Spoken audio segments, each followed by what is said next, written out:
사도신경으로 우리의 신앙을 하나님 앞에 고백합니다.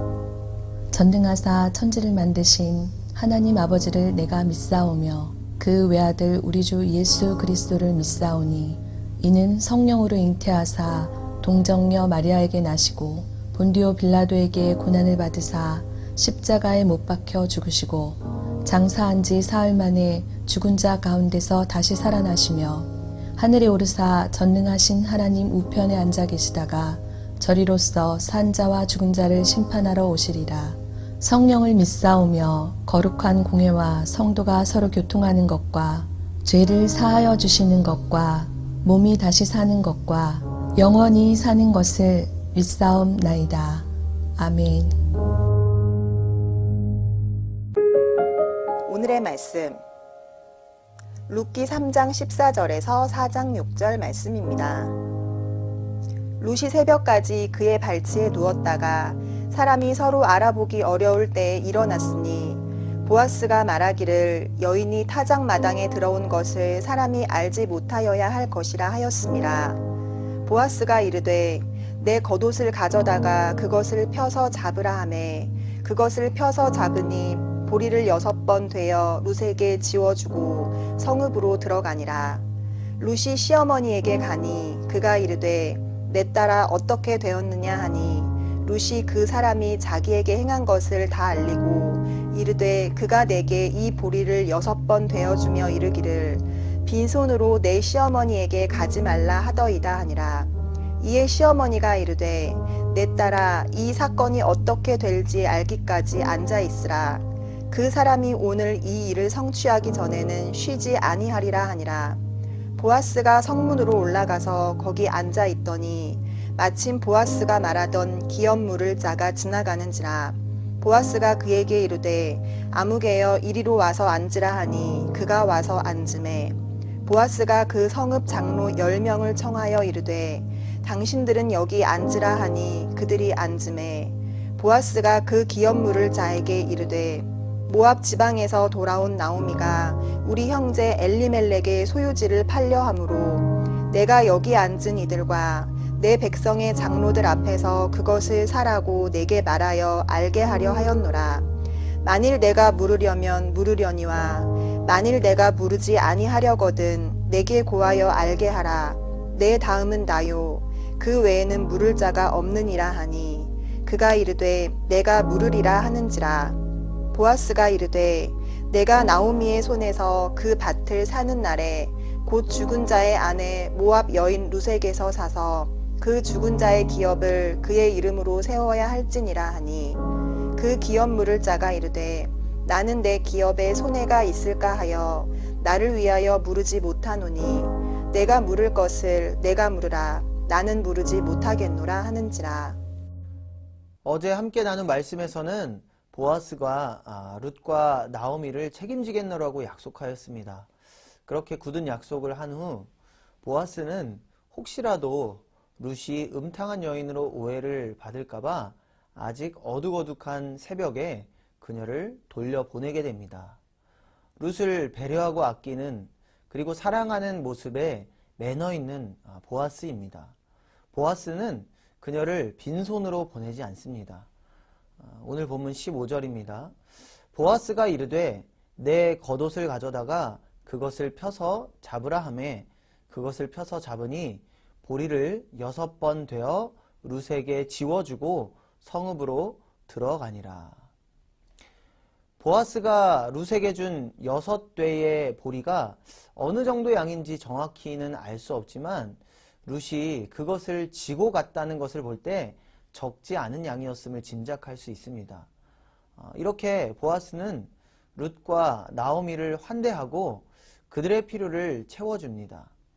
그런데 사실 앞서서 나오미는 모압에서 처량한 신세가 되어 고향 베들레헴으로 돌아오면서 이렇게 말한 바 있습니다. 1장 20절 그리고 21절 상반절입니다. 나오미가 그들에게 이르되 나를 나오미라 부르지 말고 나를 마라라 부르라. 이는 전능자가 나를 심히 괴롭게 하였음이니라. 내가 풍족하게 나갔더니 여호와께서 내게 비어 돌아오게 하셨느니라. 남편도 죽고 두 아들도 죽은 처량한 신세가 된 자신을 텅 빈 처지라고 말하며 자신을 괴롭다, 쓰다 라는 뜻의 마라라고 부르라고 합니다. 나오미는 인생의 괴롭고 쓴맛을 맛보게 된 텅 빈 처지였지만 하나님은 보아스를 통해 그의 텅 빈 형편을 채워주셨습니다. 모든 것이 하나님의 은혜였던 것이죠.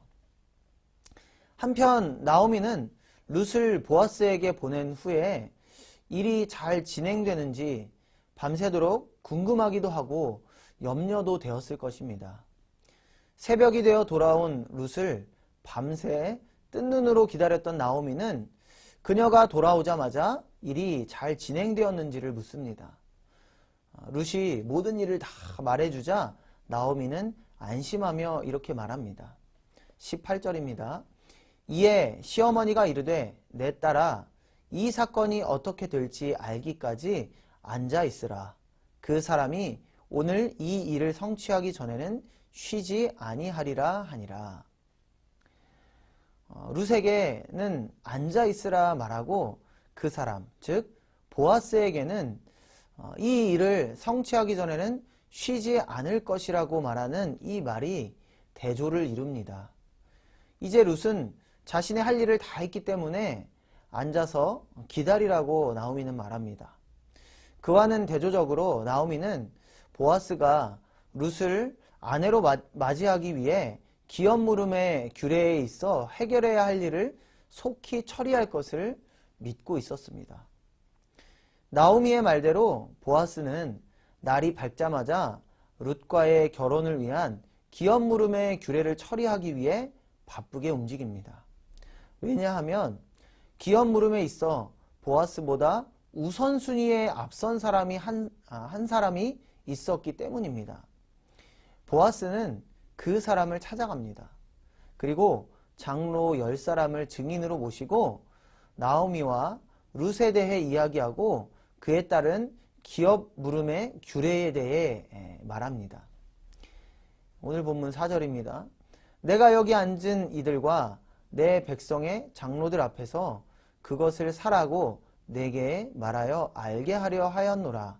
만일 내가 물으려면 물으려니와 만일 내가 물으지 아니하려거든 내게 고하여 알게 하라. 내 다음은 나요. 그 외에는 물을 자가 없느니라 하니 그가 이르되 내가 물으리라 하는지라. 보아스는 자신보다 앞선 그 사람에게 기업 물음의 선택권을 줍니다.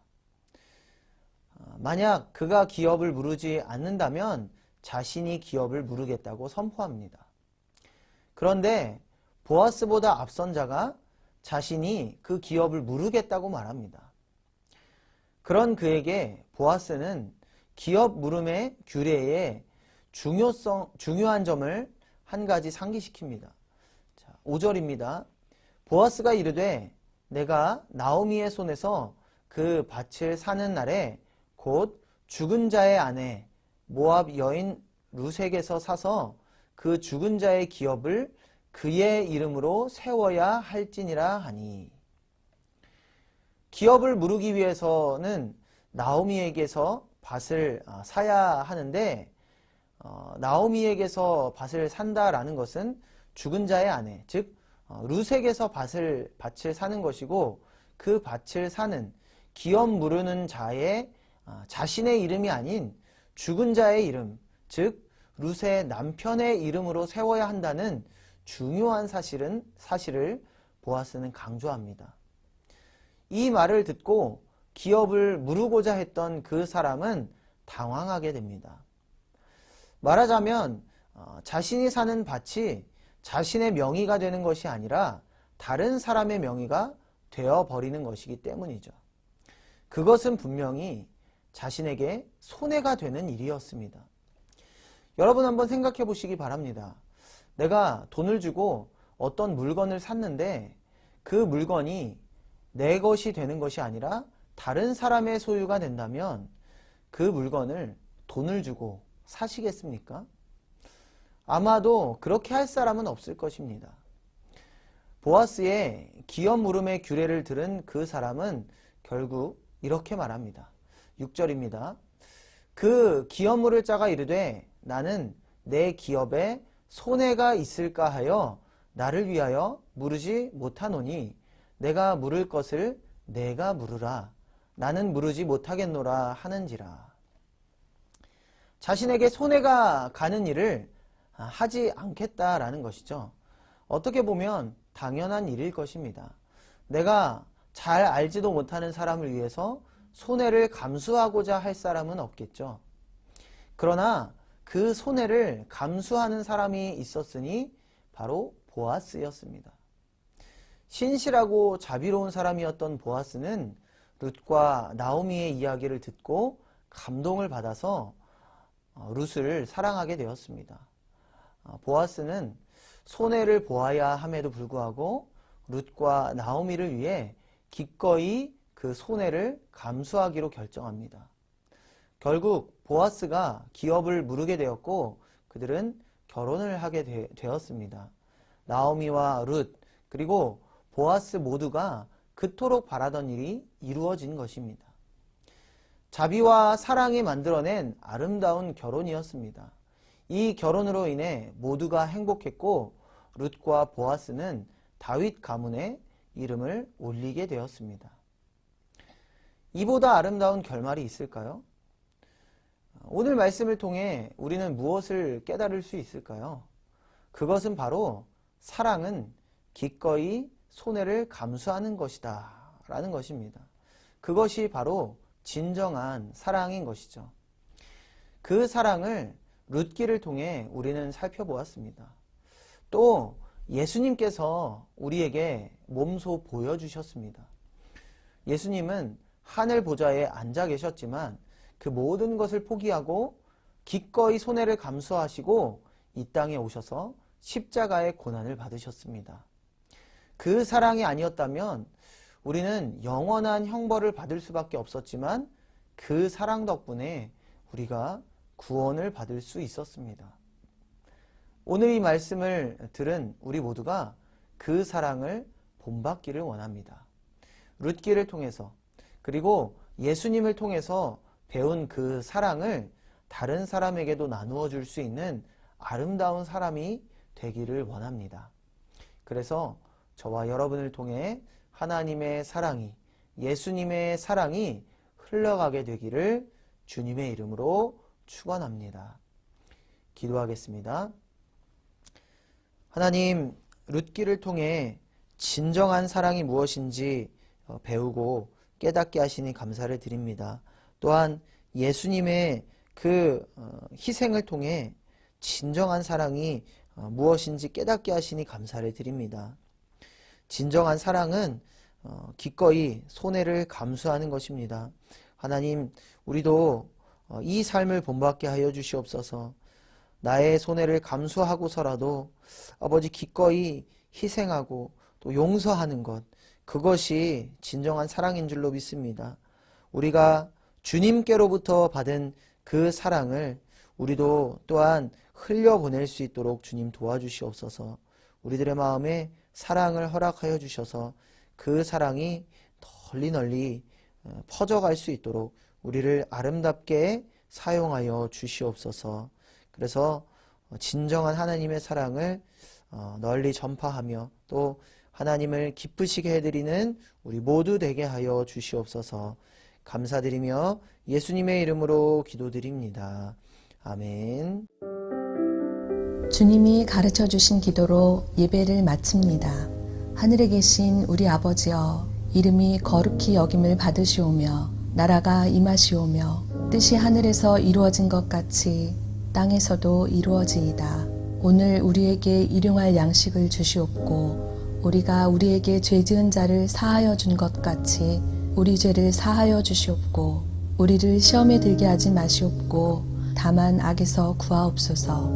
나라와 권세와 영광이 아버지께 영원히 있사옵나이다.